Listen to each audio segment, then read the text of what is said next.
So way back when I was just a little kid, my mom and dad decided to split up.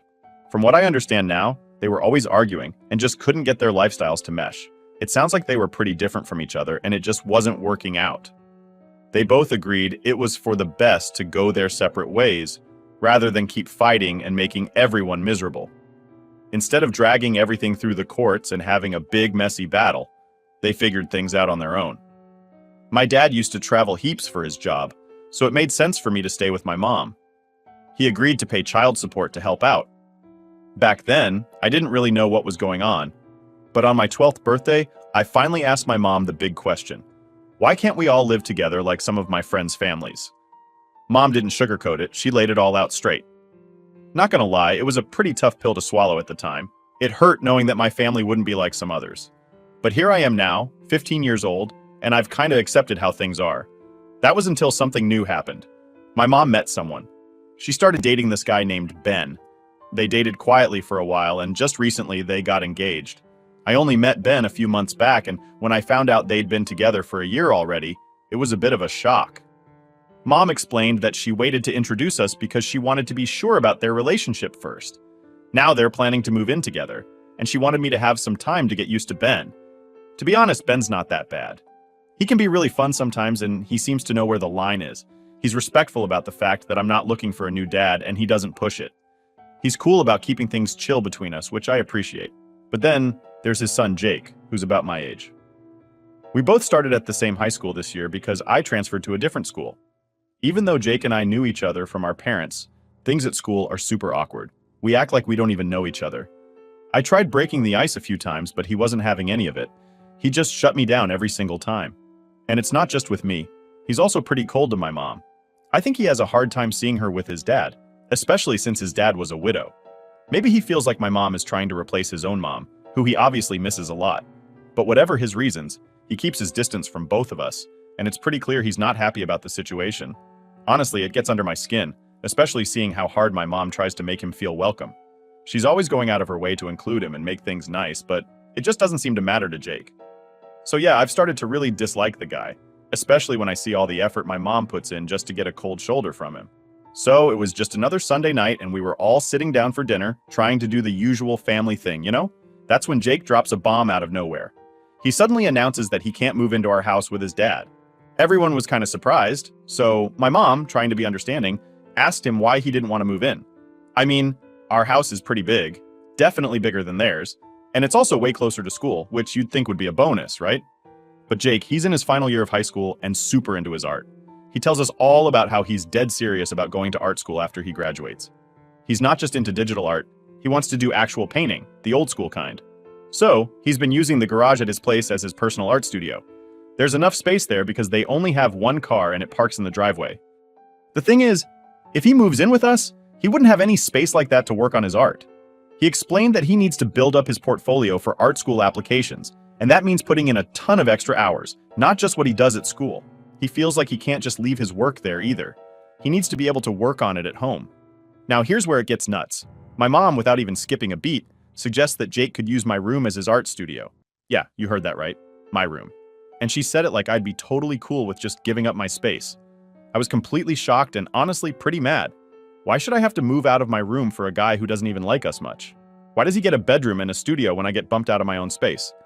I didn't waste any time letting everyone know that I wasn't okay with this idea. I straight up said it was unfair.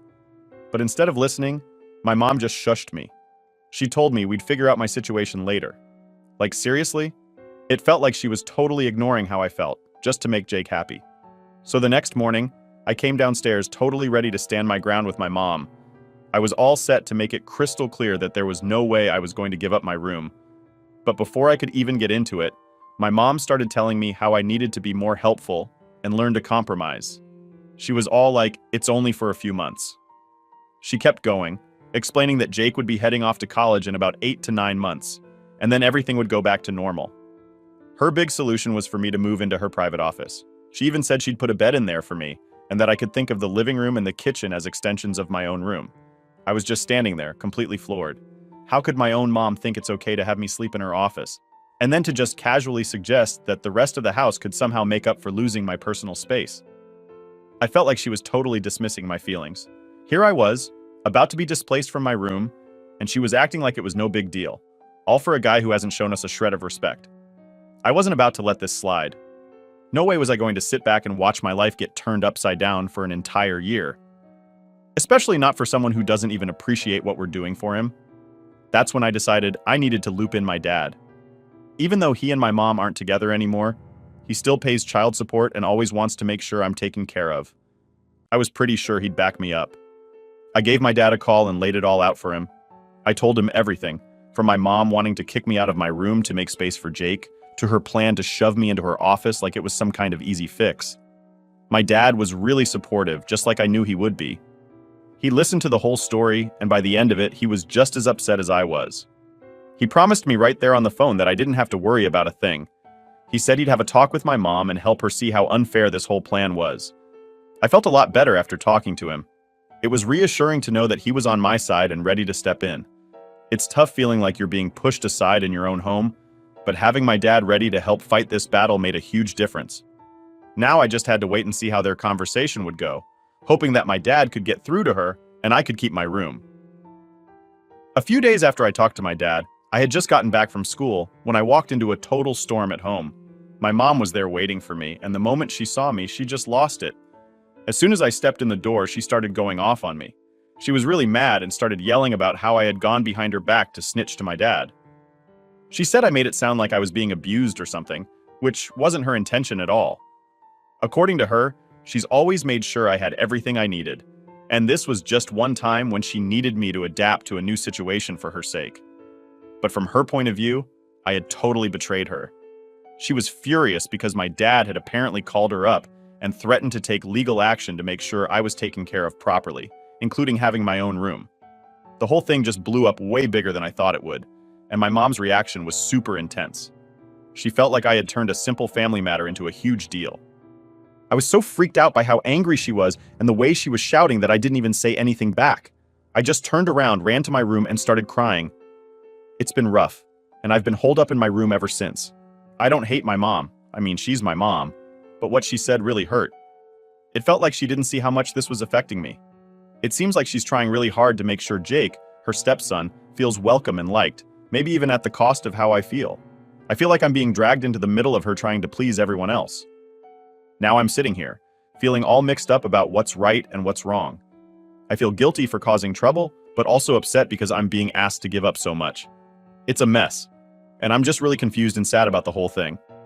I know my mom is trying to do what she thinks is best, but it feels like she's not really seeing how all of this is dumping on me. I'm caught in the middle, trying to figure out how to handle feeling like I'm not as important as making Jake happy. It's just a lot to deal with, and I'm not sure what to do next. Am I the a-hole? Update 1. So, let me tell you what's been going down these past few weeks. Last time we talked, I was kind of freaking out because my mom had decided that her stepson Jake could use my room as his art studio. Yeah, the room where I've lived practically my whole life suddenly wasn't mine anymore.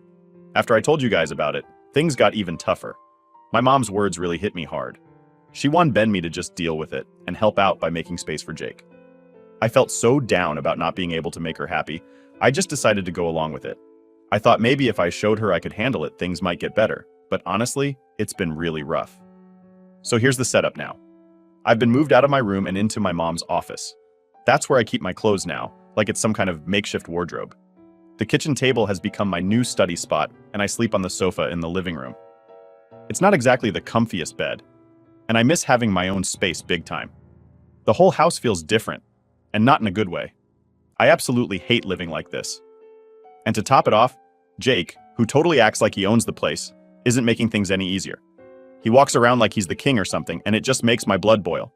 The other day, I bought myself some ice cream, just trying to find a little comfort, you know? And then Jake went and ate all of it. It might sound silly, but that was the last straw for me. Feeling super upset, I called my dad to vent. I just needed someone to talk to, someone who would understand. I ended up crying over the phone, telling him everything that's been going on. He sounded really upset too, hearing about all the stuff I was dealing with. He promised me right then that he was going to take care of everything. I wasn't sure what he meant by that, but I definitely didn't expect what happened next. The following day, out of nowhere, a CPS, Child Protective Services worker, showed up at our house. He started asking me a bunch of questions right there outside our home. My mom was really cautious, and didn't let him inside since he didn't have a warrant or anything. But she did let him talk to me. After he left, my mom was fuming. She demanded to know who called CPS. I figured it must have been my dad looking out for me, so I told her that. Now things are super tense at home. My mom took away my phone and told me I'm not allowed to talk to anyone about what's happening. She's really mad, and I'm kind of scared about what's going to happen next. I haven't been able to call my dad or anyone else since she took my phone. Right now, I'm actually using my school's computer to write this because it's the only way I can reach out. I'm really stuck and not sure what to do. I'm just hoping things will calm down soon, but right now, I'm just trying to get through each day. Update 2. So about that whole CPS situation I mentioned last time, it's only gotten more intense. The CPS worker actually came back, and this time he had a warrant to check out the house properly. And there was another surprise. My dad showed up with them. He looked really serious, and when we had a moment to talk, he told me something huge. He said that he was going to legally adopt me so I could live with him. I was totally shocked. I mean, all I want Ben was for him to help sort things out with my mom, not turn our lives into a complete drama show. But now, things are spiraling way out of what I had imagined. The thing is, moving in with my dad isn't as simple as it sounds. He still travels a lot for his job, which means I'd often be at his house by myself. And yeah, I'm old enough to stay alone for a few nights, but it's not just about that. His place is really far from my school, and I just kicked off my sophomore year. There's no way I could just switch schools in the middle of the year. That would mess things up even more. Switching schools would be a nightmare. Everyone's already formed their groups and cliques, and I'd be the new kid, which basically paints a giant target on your back for being left out or picked on. Plus, I might not even get into the classes I want. I could end up stuck with whatever subjects are left, the ones that nobody else wants to take. So, yeah, moving with my dad? Absolutely not a good idea. I tried explaining all this to my dad. I told him straight up that he can't just pull me out of my life like that. I insist, Ben, that I was managing fine, even if it wasn't ideal living out of the office and the living room. But he seemed trapped by the whole situation. He said that once CPS gets involved like this, it's not really up to him anymore. He has to follow through, or it could look bad for both of us. Now I'm stuck praying that CPS doesn't decide to just haul me away from my home. I'm caught in this tug of war between what my dad thinks is rescuing me and the life I'm actually living, which, while not perfect, is still my life. It's crazy stressful, and I feel like no matter what I say, things are moving forward without my control. So, that's where I'm at now. Trying to voice my thoughts in this whole mess, hoping someone will listen and understand that I don't need to be rescued, just so poor Ben. I'm just crossing my fingers and hoping for the best while preparing for whatever comes next. Update 3. All right, so finally there's a bit of good news to share amid all the chaos that's been going on. The whole deal with CPS? Well, they didn't find any actual reason to believe I was being abused, which is a huge relief. Plus, my mom let me move back into my old room, which honestly feels like a victory at this point. So here's what went down. The folks over at CPS were trying to make a case that I wasn't living in a stable environment, emotionally speaking. They were saying that the quick changes in my mom's life, like her getting serious with Ben so fast, were throwing me off balance and making things hard for me. But my mom managed to clear the air. She had to go through a psych evaluation, and it actually helped her win the case against the claims. I stood by her the whole time during this mess, which really strengthened her position. I also had a serious chat with my dad. I needed to let him know that he kind of overreacted Ben by bringing in CPS without giving me a heads up. I mean, I was just upset about losing my room, and instead of a simple talk, he went all out and got the whole system involved. Looking back, I kind of feel bad about how I handled everything. I told him I felt like I act Ben like a crybaby, making a mountain out of a molehill, and that he shouldn't always take what I say at face value, especially when I'm super upset. I realize now that a lot of this mess was because I blew things out of proportion. I even went back and apologized to my mom and Ben for all the drama I caused. They didn't really deserve to be dragged through all that, and I feel pretty embarrassed about the whole thing. Now, with all that's happened, I'm just feeling super awkward. I kind of just want to disappear for a bit, like I could just bury myself in a dump and hide because of how embarrassed I am about everything. I know that's not really possible, but it's how I'm feeling. I guess now I'm just hoping to move past all this, lay low, and focus on getting things back to normal. Or as normal as they can be after all this drama. Update 4. It all started a couple of weeks ago. Jake, who's been pretty cool and distant since our parents got together, suddenly changed his tune. But not for the better. It's like he's flipped a switch and decided to make school a nightmare for me. At first, it was just little jabs here and there. Snide comments when he passed me in the hallway, eye rolls and snickers with his friends. Stuff that was annoying, sure, but I figured I could handle it. I just tried to keep my head down and ignore him. But then, it escalated and it got personal. He began targeting me with insults, calling me names, and not just any names, but ones that really got under my skin. He'd wait for me to walk past and then say something loud enough for others to hear, but just quiet enough to make it hard for me to respond without seeming like I was overreacting. It was clever, in a really annoying way. Next, he started spreading rumors about me. This one really caught me off guard. He told a few people that I had a crush on one of the popular guys in our grade, which of course spread like wildfire. By lunchtime, it seemed like everyone was whispering and laughing about it. It was mortifying. I couldn't even look at the guy without feeling my cheeks burn up, and he clearly heard the rumor too because he kept giving me these weird looks. But Jake didn't stop there. He upped his game even more by encouraging other kids to join in on the bullying. It's like he was the ringleader, and suddenly there were a bunch of kids who thought it was funny to make my life miserable. They'd bump into me on purpose, knock my books out of my hands, and make stupid comments whenever teachers weren't around. It felt like I was living in some sort of bad dream where everyone had turned against me for no reason. Every day, I'd come home feeling lower and lower. I started dreading going to school, something I'd never felt before. I always liked learning, liked being around friends, and even enjoyed some of my classes a lot. But now, walking into school felt like walking into a trap. I reached my breaking point last Thursday. I came home, went straight to my room, and just cried. I couldn't hold it in anymore. The constant tension, the feeling of always needing to watch my back, it was just too much. After I'd calmed down a bit, I decided I needed to tell my mom. She needed to know how bad it was getting. So I went to her. I told her everything, from the names Jake was calling me to the rumors he was spreading and how other kids were treating me. I explained how it was making me feel, how school had become this awful place I hated going to. I hoped she'd understand, maybe even help me figure out what to do. But her response wasn't what I expected. She listened, sure, but she seemed to think it wasn't as serious as I felt it was. She told me, "We're just kids, and kids go through these things. We'll get through this together." It felt like she was brushing it off, like she didn't see how much it was affecting me. She suggested that maybe Jake was just going through a rough time because of the family changes, and that I should be patient with him. Patient? It was tough to digest that advice. How could I be patient when every day felt like a battle? It seemed so unfair. She was asking me to just put up with it, to suffer through it quietly. Feeling unsupported by my mom, I started thinking about other ways I could handle the situation. I considered talking to a teacher or a counselor at school. Maybe they could do something about it. Maybe they'd listen and take it seriously. But then I worried about making things worse. What if it backfired? What if Jake found out I snitched and decided to retaliate? That thought scared me enough to keep me silent a little longer. The next day at school, I tried to keep to myself, hoping it would die down, but it didn't. During lunch, Jake made a show of tripping me in front of everyone. I fell, my food went everywhere, and the laughter that followed was deafening. I was humiliated, hurt, and I felt utterly alone. As I picked myself up, I realized that maybe this wouldn't just go away, that maybe I had to do something more drastic than just hoping for the best. I spent that whole weekend thinking about my options. I could keep trying to avoid Jake, keep trying to stay under the radar, but who was I kidding? That wasn't working. I could talk to a teacher, but then the risks of escalation loomed large.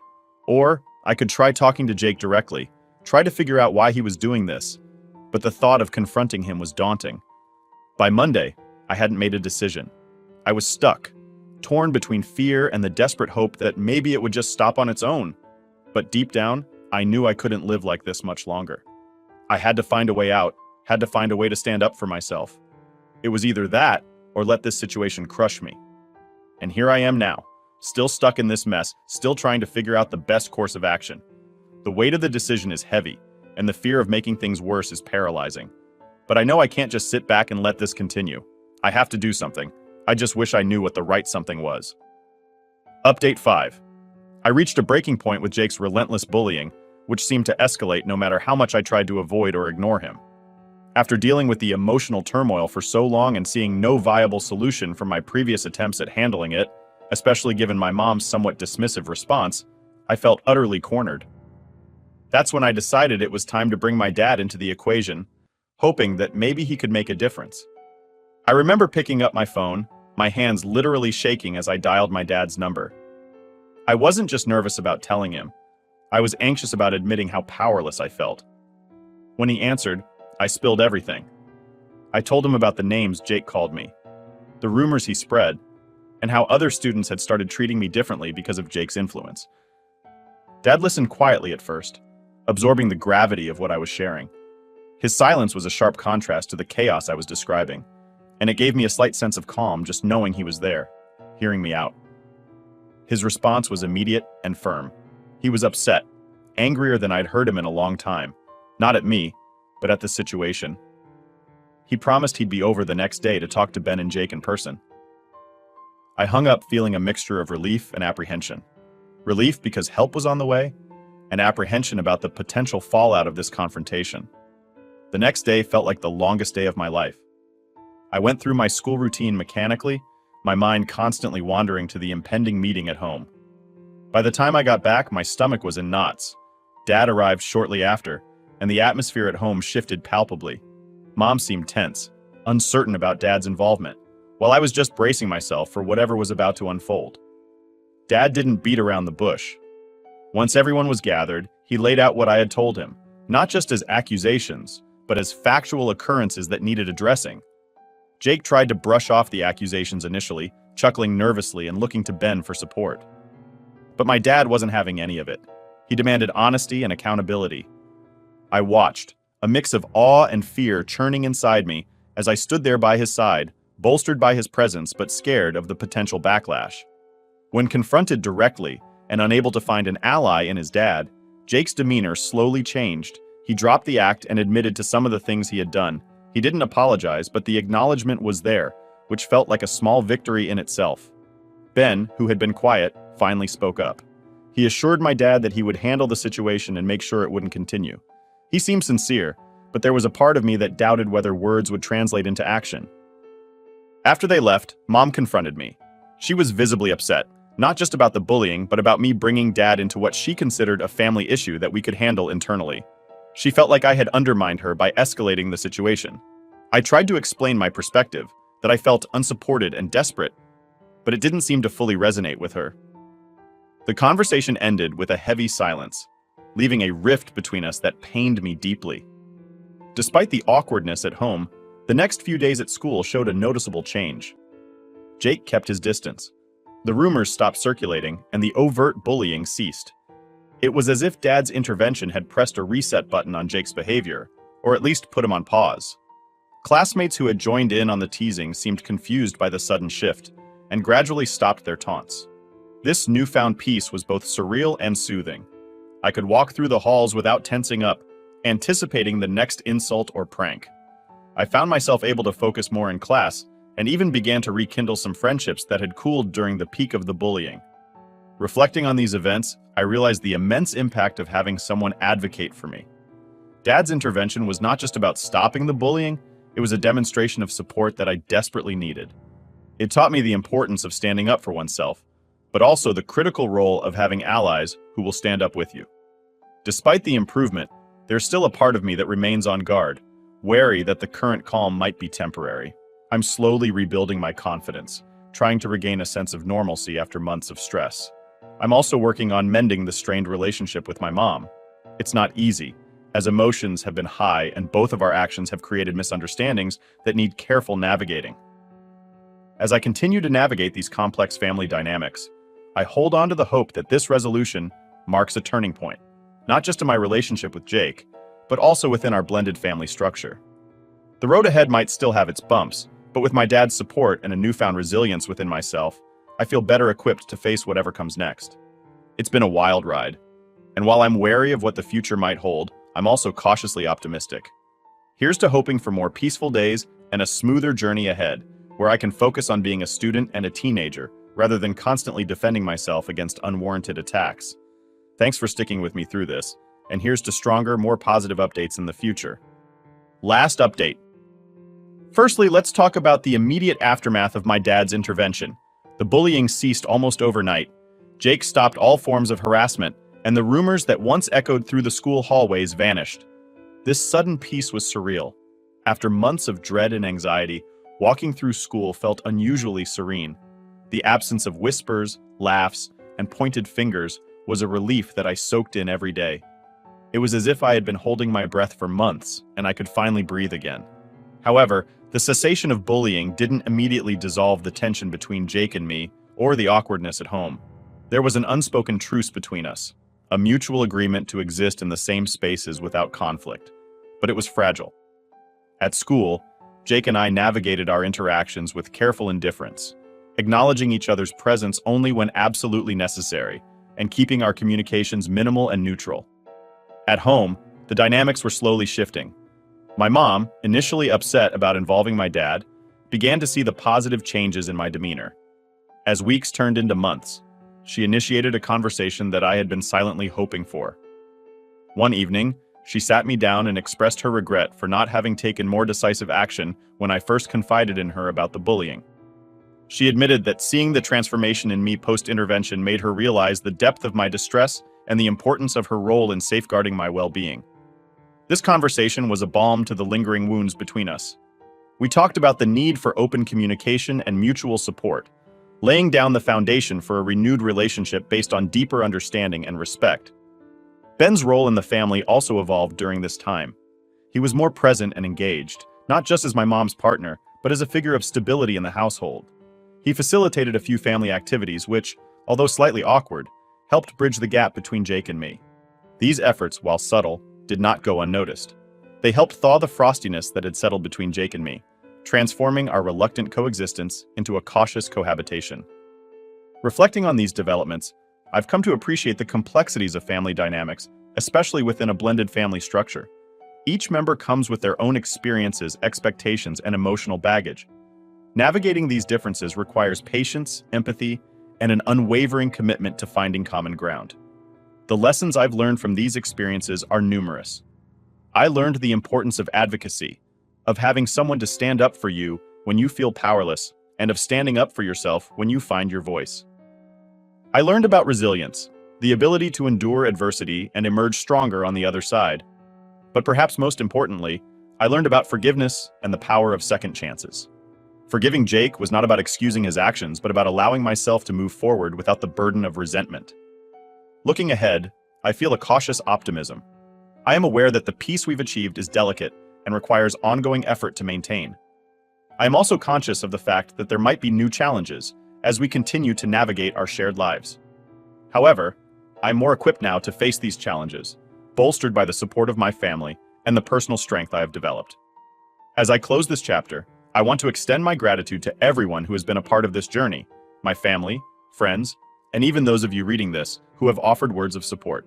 Sharing this experience has been cathartic, and your responses have been a source of comfort and encouragement. Here's to the future, to the lessons that await, and to the hope that the worst of the storms are behind us. Let's move forward with the understanding that while the road may not always be smooth, it is traversable with the right support and the right attitude. Thank you for being part of my story, and here's to writing new, more positive chapters together.